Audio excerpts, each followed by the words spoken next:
Hello, j'ai le plaisir de vous retrouver pour le do-it-yourself de la blouse Jade qui s'adresse aux débutants. On commence en préparant le buste devant. Il y a au niveau des bustes devant, en contrebas des épaules, un jeu de fronce. On va piquer 2 fils de fronce à 5 et 7 mm du bord du tissu au niveau des repères indiqués sur le patron.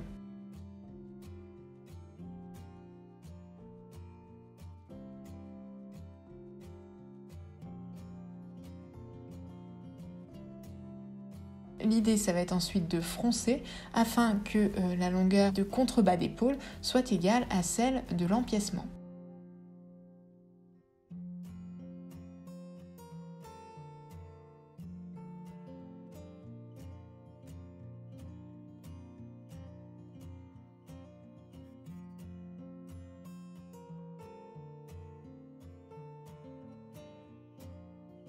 Une fois que vous avez fait ça, on va donc prendre en sandwich le buste devant au niveau du contrebas des épaules entre les deux empiècements. L'important, c'est que l'un des empiècements se retrouve bien endroit contre endroit avec le buste devant.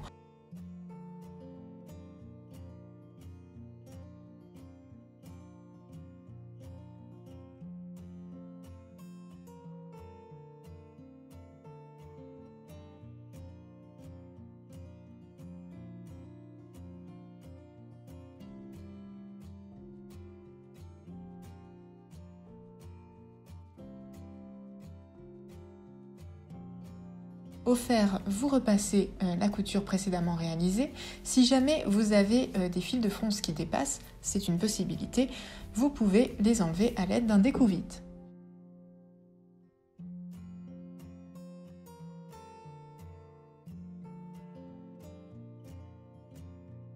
On passe ensuite à la préparation du buste dos. C'est vraiment les mêmes étapes que pour les bustes devant. On va ici piquer nos 2 fils de fronce à 5 et 7 mm du bord entre les repères indiqués sur le patron au niveau du buste dos.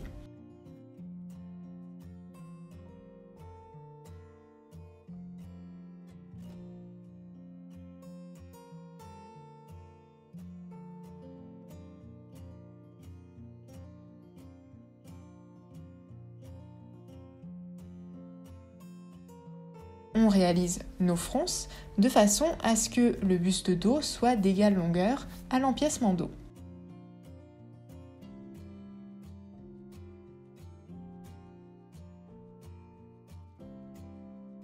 On va ensuite, comme pour le devant, positionner le buste dos en sandwich entre les deux empiècements dos en faisant bien attention à ce que l'endroit de l'un des empiècements se retrouve bien endroit contre endroit avec le buste dos.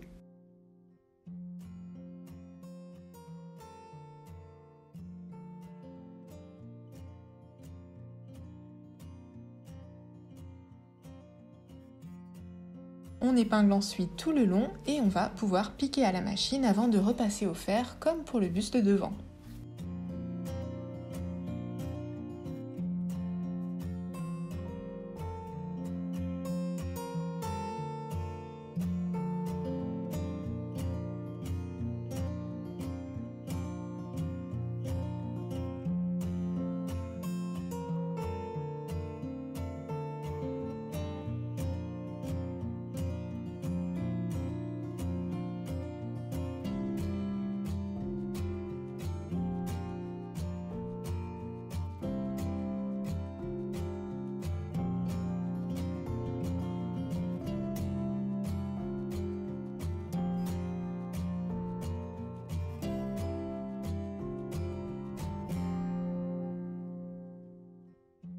Je vais vous présenter une technique fondamentale quand on coud une blouse ou un chemisier, c'est la technique du fourreau ou du burrito. C'est une technique qui va vous permettre d'assembler les épaules sans couture apparente sur l'endroit mais aussi sur l'envers du vêtement. Vous avez ici vos 2 empiècements devant que je vous conseille d'assembler en un seul morceau avec un point de bâti pour faciliter l'assemblage avec le buste dos.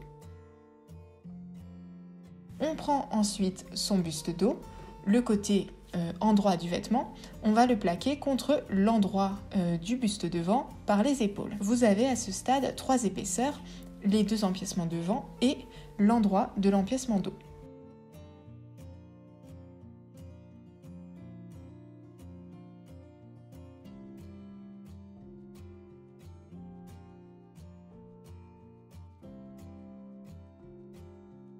On bâtit cette première épaisseur à la machine et on va ensuite venir, je vais vous le montrer, attacher donc l'empiècement dos qui se situe sur l'envers du vêtement.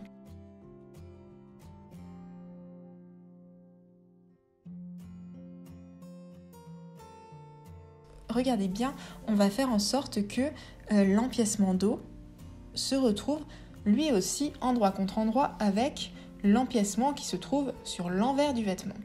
Ça demande de positionner les rentrées et ensuite de les tirer. Vous voyez, le tissu se plie pas mal, mais c'est normal. L'important, c'est que vous ayez bien vos 4 morceaux qui s'assemblent.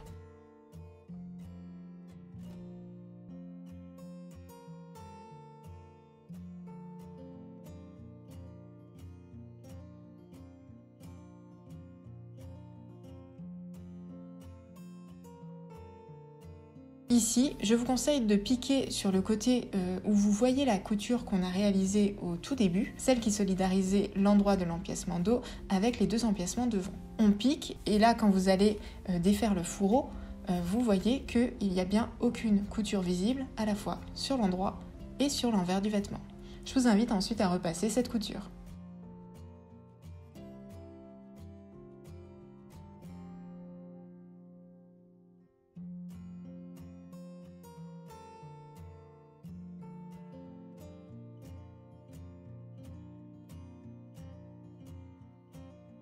Sur la blouse Jade, il y a un col Claudine. Ce col Claudine va nous permettre d'aborder en fait toute la couture des cols qu'on appelle plats. Dans un premier temps, on va donc thermocoller l'envers de l'un des cols Claudine. Ça va permettre de le renforcer afin qu'il se tienne mieux, surtout si vous avez choisi, comme moi, un tissu qui reste assez fluide.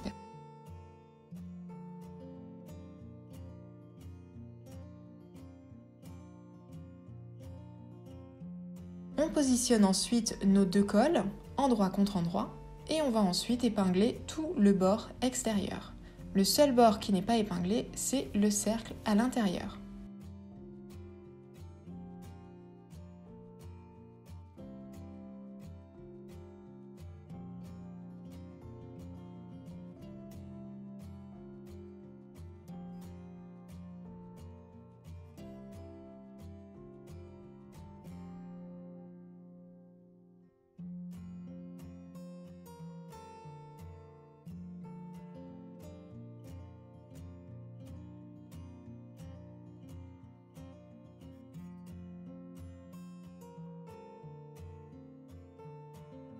Une fois que c'est fait, on passe sous la machine et on va piquer au niveau des épingles.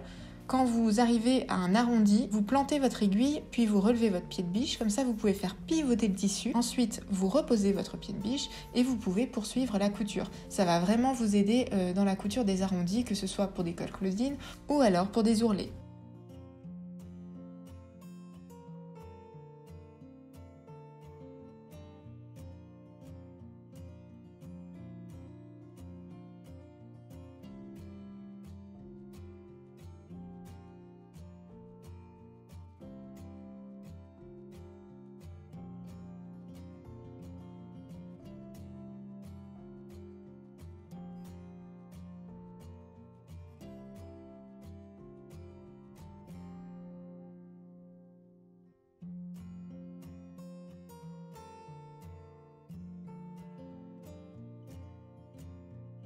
Une fois que tout le bord est piqué, on va pouvoir dégarnir les rentrées de couture, c'est-à-dire qu'on va les diminuer. On va couper à 5 mm environ de la couture afin qu'il n'y ait pas trop d'épaisseur et que l'arrondi soit joli.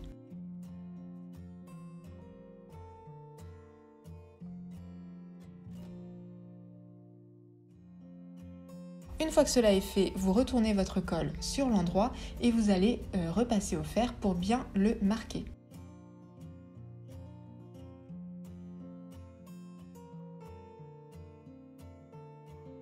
Pour poser le col Claudine, il faut tout d'abord poser le vêtement ouvert face à vous. Donc l'endroit se trouve face à vous. Ensuite, vous allez poser le col Claudine par-dessus. L'endroit du col Claudine se trouve là aussi face à vous. Donc le col Claudine est envers contre endroit avec le buste devant. Je vous conseille, surtout si vous débutez, d'épingler votre col Claudine tout autour et de piquer une première fois. Si vous avez l'habitude de poser des cols plats, vous pouvez maintenant passer à la seconde étape, c'est-à-dire de poser un biais tout le long de l'encolure pour ensuite pouvoir terminer votre col Claudine. On épingle donc dans le premier creux du biais, tout le long de l'encolure. On prend donc 3 épaisseurs, le buste devant, le col Claudine et le biais.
Je fais un petit focus sur les raccords au niveau du biais.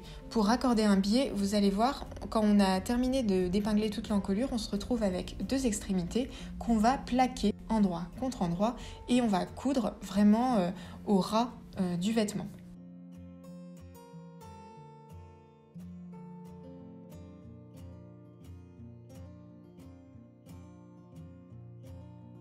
Une fois que cela est fait, vous coupez l'excès de biais pour qu'il y ait à peu près 1,5 cm après la couture et vous allez plaquer ces 2 extrémités de part et d'autre au niveau du biais. Et ensuite, ça va être l'étape cruciale, c'est-à-dire que nous allons passer sous la machine pour fixer notre biais au vêtement et pour cela, on va piquer exactement dans le premier creux du biais. Ici, notamment pour les encolures qui sont quand même des courbes, je vous conseille de ne pas aller trop vite et surtout de bien faire glisser votre tissu à l'aide de votre main gauche pour ne pas créer de faux plis.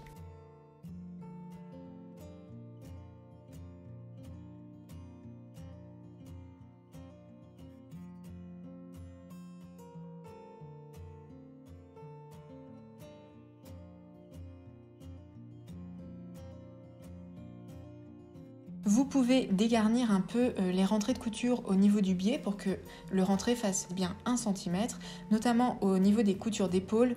Ça peut être pas mal d'enlever un peu d'épaisseur, ça facilitera ensuite le moment où on va plaquer le biais contre l'envers du vêtement. Ce qu'on fait dès à présent, puisque vous voyez, je suis en train de plaquer mon biais sur l'envers de mon vêtement. Attention, on va épingler, mais le principal, c'est de ne pas prendre le col Claudine dans cette couture. Donc petit à petit, votre col Claudine va se rentrer vers l'intérieur de l'encolure. C'est tout à fait normal. Là, vous épinglez donc tout le long du biais et tout le long de l'encolure.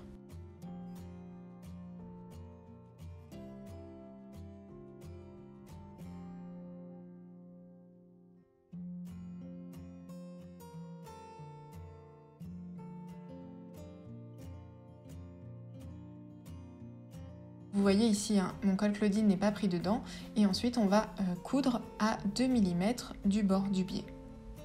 Ici aussi, comme pour tout à l'heure, n'hésitez pas à faire glisser votre tissu avec votre main gauche pour ne pas créer de faux plis sur cette couture. Et surtout, rassurez-vous, comme le col Claudine va retomber, il va cacher cette couture et ne sera donc pas visible sur l'endroit du vêtement.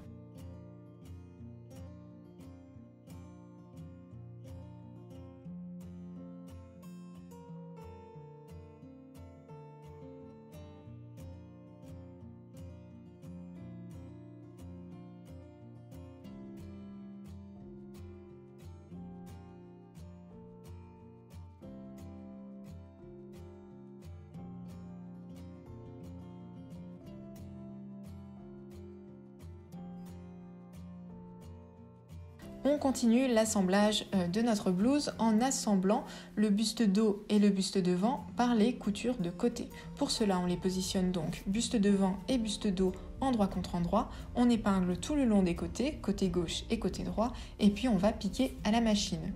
Vous faites exactement pareil pour chaque manche. On replie la manche endroit contre endroit et on épingle toute la couture de côté qu'on va ensuite piquer à la machine et repasser.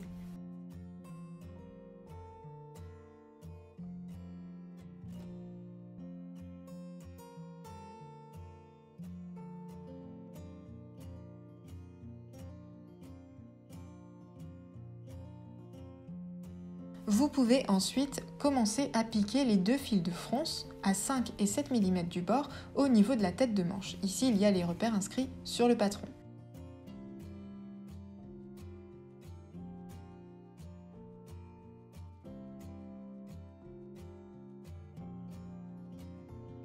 Pour commencer le montage d'une manche, je vous conseille de positionner votre vêtement sur l'endroit, la manche également sur l'endroit et de plaquer la couture de côté de la manche et la couture de côté du vêtement endroit contre endroit. Vous mettez une épingle et ensuite vous allez pouvoir plaquer la tête de manche, donc le second repère, endroit contre endroit avec la ligne d'épaule. Et ensuite, vous allez voir, tout va assez facilement se positionner et vous pouvez ensuite faire correspondre l'écran donc devant et l'écran dos. Vous froncez pour réduire l'embut si nécessaire, on épingle tout le long et on va piquer.